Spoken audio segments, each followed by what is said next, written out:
Hi guys! Welcome to my YouTube channel! Alam niyo ba kung saan ako pupunta? Siyempre hindi. Ito sasabihin ko. Sa kamay ni Jesus. Gustong gusto ko talagang pumunta dyan. Siyempre ngayon lang tayo nagka-time and tara, let's go. So, kating trip pala to kasi nga walang sasakyan na diretso papunta doon. So, sasakay kami via bus. Saan na ba kami? SLEX or NLEX? Basta yun. Nandiyan na kami sa mahabang tulay. So magbabas kami going to Santa Cruz, Laguna.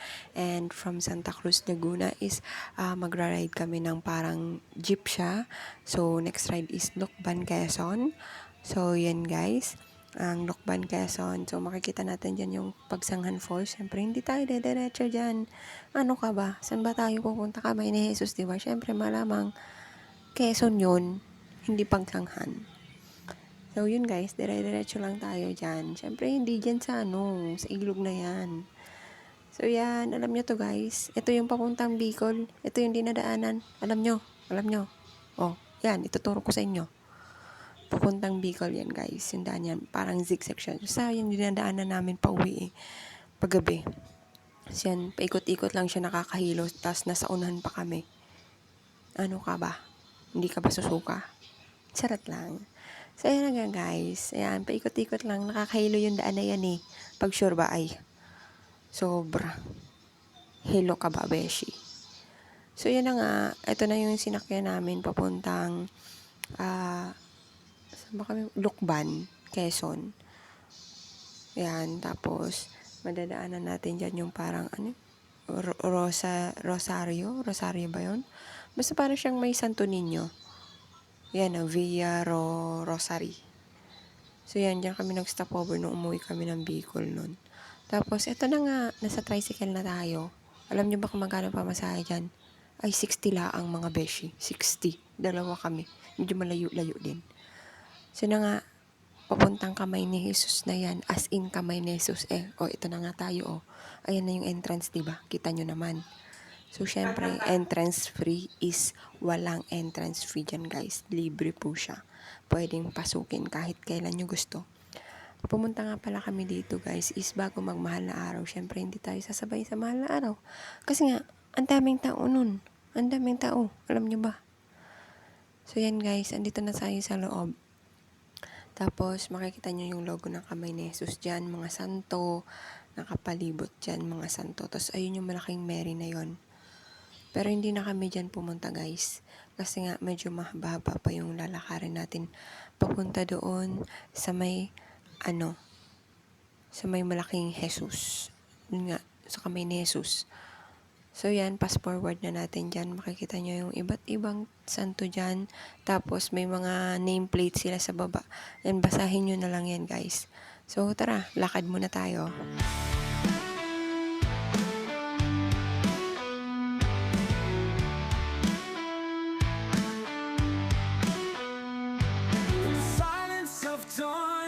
At ito na nga mga kaagta, papalapit na tayo ng papalapit.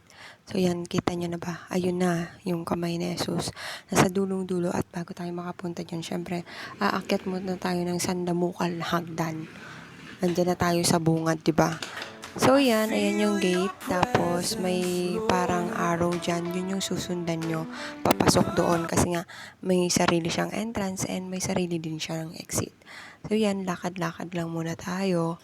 Tapos may parang simbahan dyan. So pwede kang magsimba muna. And then, ayan, may makikita ka dyan na parang fountain siya. Stock water siya, pero hindi naman masyado gumagana ng fountain. Tapos, pwede kang yan, magtapon ng coins and then magwi-wish ka. So, ang daming coins dyan. Pero hindi gumagana yung fountain niya. Ayan, lakad na lang muna kami dyan habang tinatanaw namin yung dulo na yun, yung kamay ni Jesus. Tapos, ayan, tara. Ito na yung huling hapunan ni Jesus. Ayan, kasama niya yung mga mga kaibigan niya. Tapos papalapit na tayo sa unang baitang ng hagdan. Unang baitang ng hagdan. Tama ba? Basta yun, unang layer ng hagdan. Ayan, ang pagtangis sa Getsemani.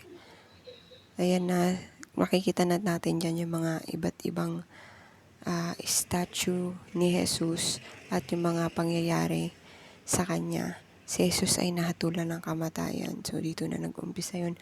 Nahatulan si Jesus ng kamatayan. So, yan, tinali siya nung parang kawal. Tapos, ito, papalapit na tayo ulit kay Jesus. Yan, nakaupo si Jesus niyan. Tapos, may isang kawal na nagkorona sa kanya ng tinik. Ayan, hinampas at kinoronahan ng tinik si Jesus dyan. Tapos, dugo-dugo talaga yung, di ba, dudugo yung ni Jesus, yung ulo. Kasi nga, kinoronahan siya ng tinik. O, ikaw ba naman koronahan ng tinik? Ano ba naman to si puwet ni kuya,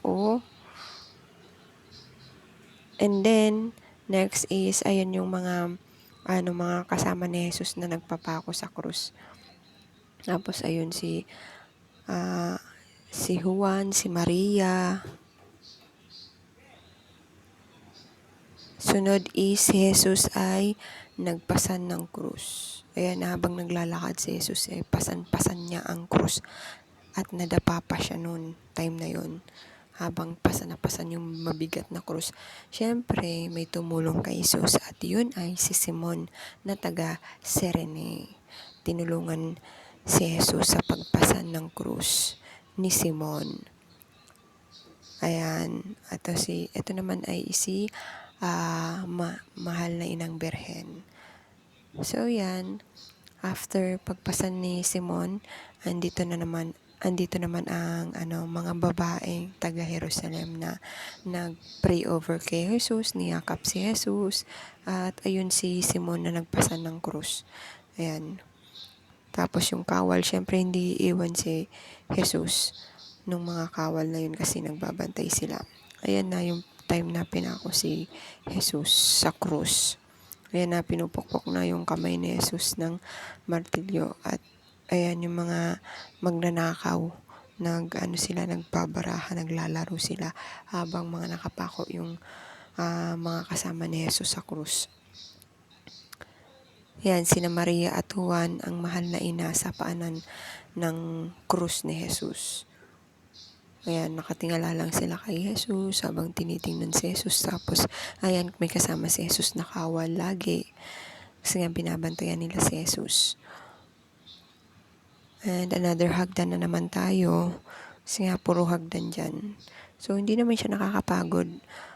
Habang nakikita mo yung mga pangyayari kay Jesus, parang nawawala yung pagod mo kasi nga, parang dinadamdam mo talaga yung mga nangyari kay Jesus. Tapos ito na si Jesus, nakapako na siya sa krus. Ayan, parang sakit-sakit lang sa loob na makita si Jesus nakapako sa krus, diba? Siyempre, pag nakita mo talaga actual na nakapako si krus, parang manghihina ka talaga, beshi. At ito na, inilibing na nga si Jesus sa parang kuweba. And after 3 days ay nabuhay muli si Jesus. Siyempre, ang mga tao ay nagbunyi, lahat ng sumasampalataya kay Jesus ay nagbunyi dahil si Jesus ay nabuhay at isang malaking miracle talaga yung nangyari niya. Nabuhay talaga si Jesus. At pinuntahan nila, parang umakyat yata sa bundok si Jesus at pinuntahan si Jesus ng mga taong naniwala sa kanya, sumampalataya sa kanya na mabubuhay talaga siya. And yun, nabuhay nga si Jesus. At syempre, yan na nga, kasama tayo dyan sa pagbunyi na nabuhay si Jesus. Ayan, muling nabuhay si Jesus. At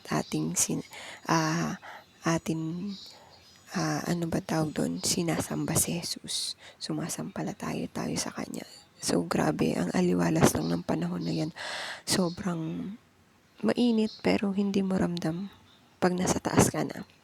So yan, grabe yung punta namin dito. Akala ko nga uulan nun kasi medyo makulimlim siya, guys. Sakto din, pupunta din kami ng Atimonan. So dumaan na din kami kasi nga mahal na araw nung pumunta kami dyan. Magmamahal na araw pa lang pala. So ito na yung trip ko. Subaybayan niya kami pababa. So yan, lalakbayin natin yan pababa pa syempre. Syempre may hagdan pa dyan, guys. So tara, baba tayo. Every ray of sun that rises reflects your immense love. With a heart full of gratitude, I bow down before you. In your light I'll find direction to live what you have for me. Worship the Lord Jesus with all your being, with all your soul. He is worthy of all praise, King of kings, Savior. In the battles of my daily life, I find strength in you, Lord. Your word is my guide. Si Adan at si Eva. Yun po sila guys. Si Adan at si Eva.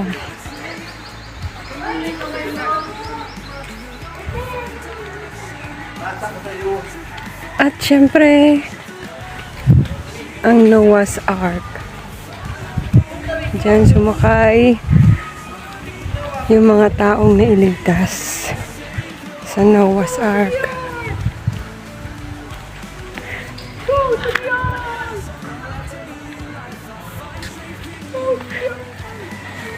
Is my guide, a beacon. Hey guys, welcome to Noah's Ark. Yung malaking bago. Kita niyo yun guys. Tapos ito po si Adan at saka si Eva. Yun. Si Adan at si Eva. Ang nagpakalat ng ating mga lahi. At dito na nagtatapos ang aking vlog. See you on my next vlog. Bye-bye!